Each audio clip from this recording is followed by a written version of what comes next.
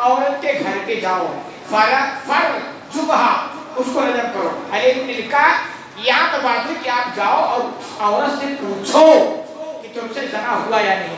اگر وہ یس کرے تو تم کیا کرنا ہے؟ رجم کرے. اگر وہ یس نہ کرے تو پھر گواہ چاہیے نا، گواہ نہیں. ختم کہانی، کوئی مسئلہ نہیں ہے. پھر اس عورت کا دیکھ رہا ہوں اللہ کے درمیان کا معاملہ ہے، اللہ سمجھے گا، عورت جانے آپ کا معاملہ ختم ہو گیا.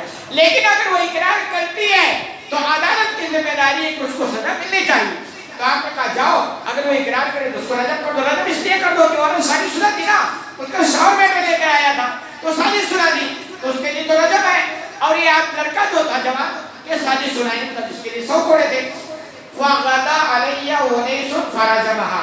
تو انیس اس کے گھر گئے اور جانکاری دی، پتہ چلا کہ وہ اسے ہوا ہے جرم، تو انہوں نے اس کو رجم کرا دیا. یعنی اس عورت کے لیے سزا کی سزا ہو گئی. تو خلاصہ کلام ہے کہ اسلام کے جو قانون ہیں، جو اصول ہیں، اس کے اگینسٹ اگر آپ سلح کرتے ہیں تو اس سلح کا اسلام میں کوئی اعتبار نہیں. اللہ رب العالمین سے دعا ہے کہ العالمین تمہیں کہنے سنے زیادہ کرنے کی توفیق عطا فرما.